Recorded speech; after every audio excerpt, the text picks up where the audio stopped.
오늘 제가 들려드릴 이야기는 정말 지금 생각해도 얼굴이 화끈거리고 손발이 오그라드는 이야기입니다. 제가 62세까지 살면서 이런 부끄러운 일을 할 줄은 꿈에도 몰랐거든요. 혹시 여러분도 배가 너무 고파서 정신을 잃을 뻔한 경험 있으십니까? 그런데 그 배고픔 때문에 남의 음식을, 아니, 이건 정말 말하기도 부끄럽네요. 하지만 이미 사연을 보냈으니 끝까지 털어놓겠습니다. 사실 이 일이 벌어진 건 작년 가을이었어요. 제 여동생이 아들을 장가 보냈거든요. 저랑은 7살 차이가 나는 여동생은 친구처럼 지내는 사이입니다. 그 동생이 55세인데 늦둥이 아들이 드디어 결혼을 하게 된 거예요. 결혼식이 끝나고 한 달쯤 지나서 동생이 그러는 거예요. 언니, 오빠, 오늘은 제가 한턱 내겠어요. 맛있는 거 먹으러 가요. 그래서 저와 저보다 3살 위인 오빠, 이렇게 셋이서 함께 나섰지요. 동생이 데려간 곳이 그 지역에서 아주 유명한 장어집이었어요. 여기 장어가 정말 맛있기로 소문났어요. 오늘은 제대로 한번 먹어봅시다. 동생이 들뜬 목소리가 아직도 귀에 들려요. 그런데 막상 가보니 이게 웬일입니까? 그날이 휴일이란 그런지 사람들로 발 디딜 틈이 없을 정도로 붐비는 거예요. 그때 시간이 2시가 다 되어 가더라고요. 여러분, 62세 할머니가 오후 2시에 점심을 먹으려니 얼마나 힘든 일인지 아십니까? 배에서 꼬르륵 소리가 나기 시작했어요. 처음엔 부끄러워서 소리 안 나게 하려고 배를 꾹꾹 눌렀는데 점점 더 심해지더라고요. 게다가 이 집이 워낙 붐비다 보니까 서빙하시는 분들이 정신이 없이 바빠서인지 주문받으러 오지도 않고 물도 안 갖다 주고, 아이고, 정말 답답했어요. 그런데 바로 그때였습니다. 제 인생 최대의 실수가 시작된 순간이. 배가 고파서 죽겠는데 주문도 못하고 있으니까 자연스럽게 주변을 두리번거리게 되더라고요. 그런데 바로 옆 테이블을 보니까 이상한 거예요. 테이블에는 사람은 없는데 석쇠 위에 장어 한 마리가 아주 맛있게 구워져서 가지런히 놓여 있는 거예요. 저 테이블 손님들은 어디 갔지? 하고 생각해 보니까 아마 식사를 끝내고 나간 것이 아닌가 하는 생각이 들었죠. 그런데 종업원들이 워낙 바쁘다 보니까 테이블 정리를 못한 것 같았어요. 그런데 문제는 내 배가 너무 고팠다는 것이죠. 배가 고픈 정도가 아니라 이제는 아픈 지경이었어요. 어지러워서 테이블에 손을 짚고 있어야 할 정도였죠. 오빠도 걱정되는 표정으로 저를 바라보고 계시고, 그런데 말이에요.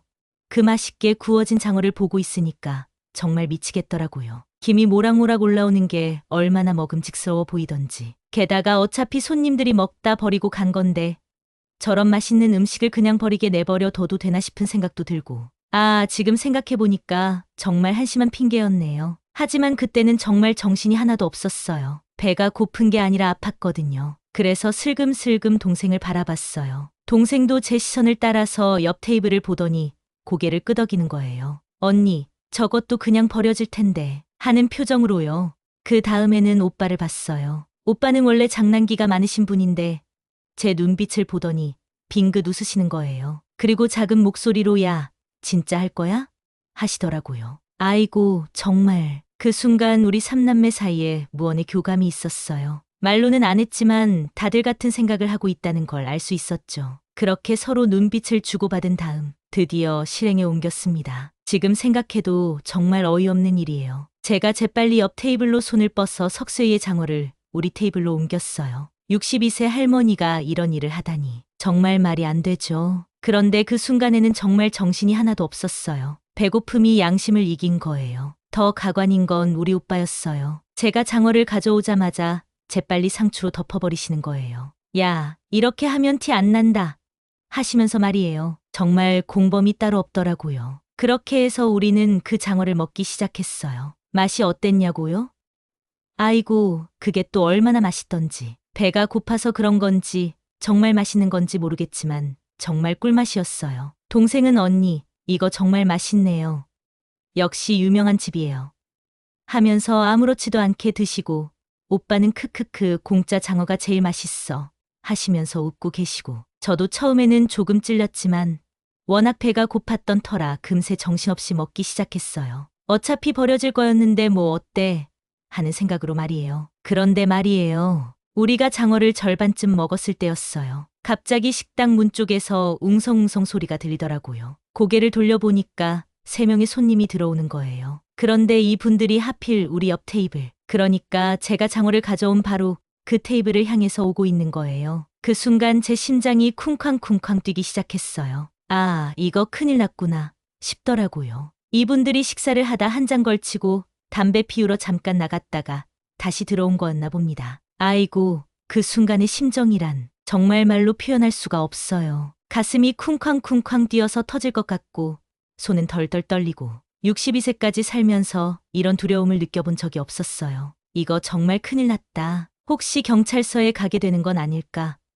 62세 할머니가 도둑질하다가 잡혀간다고. 아이고, 창피해서 어떻게 살지? 온갖 생각이 머릿속을 스쳐 지나가더라고요. 오빠도 당황하신 건지 어떡하지?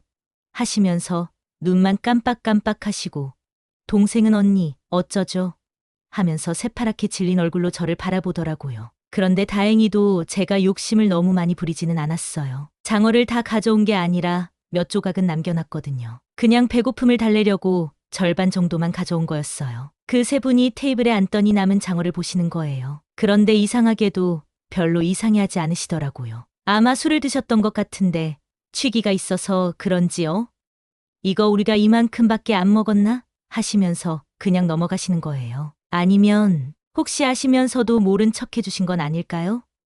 우리가 하도 민망한 표정으로 앉아 있으니까 짐작하셨을 수도 있잖아요. 그런데 62세 할머니를 봐서 그냥 넘어가 주신 건 아닐까 싶기도 해요. 어쨌든 그렇게 해서 무사히 넘어갔어요. 그분들은 남은 장어를 드시면서 계속 술을 드시더라고요. 저희는 아이고 정말 조용히 우리가 시킨 음식이 나올 때까지 기다렸어요. 나중에 우리 음식이 나와서 먹을 때는 맛이 없더라고요. 아무래도 긴장했던 탓인지 그날 집에 돌아가서는 정말 잠을 못 잤어요. 내가 정말 도둑질을 했구나. 62세에 이런 일을 하다니 하면서 후회가 밀려오더라고요. 그런데 말이에요. 시간이 지나면서 이 일이 우리 삼남매에게는 아주 특별한 추억이 되었어요. 처음에는 부끄럽고 후회스러웠는데 점점 웃긴 일화가 된 거예요. 지금도 우리 셋이 모이면 그 이야기가 나와요. 야, 그때 언니가 정말 용감했어. 하면서 동생이 놀리고 오빠는 그때 표정 봤어야 해. 정말 새빨갛게 돼서 하면서 웃어대고. 그리고 이상한 건 그 이후로 장어만 보면 그날 생각이 나면서 배꼽이 빠지도록 웃게 돼요. 마트에서 장어 파는 걸 봐도 TV에서 장어 요리 프로그램이 나와도 아이고 그때 생각나네 하면서 혼자 웃곤 해요. 사실 생각해보면 정말 나쁜 일을 한 거죠. 남의 음식을 가져다 먹었으니까요. 지금도 그 장어집 사장님께 죄송한 마음이 들어요. 나중에 기회가 되면 가서 그때 일을 고백하고 장어값을 드려야겠어요. 하지만 한편으로는 62세까지 살면서 이런 짜릿한 경험을 해볼 줄 몰랐어요. 물론 다시는 하지 않을 거예요. 정말 가슴이 터질 뻔했거든요. 하지만 인생이 이렇게 예측할 수 없는 일들로 가득하다는 게 신기하기도 해요. 요즘 같은 팍팍한 세상에 이런 소소한 웃음거리라도 있어서 다행이에요. 우리 셋이 함께 웃을 수 있는 추억이 하나 더 생긴 거잖아요. 청취자 여러분도 혹시 배가 너무 고파서 이성을 잃을 뻔한 경험 있으시죠?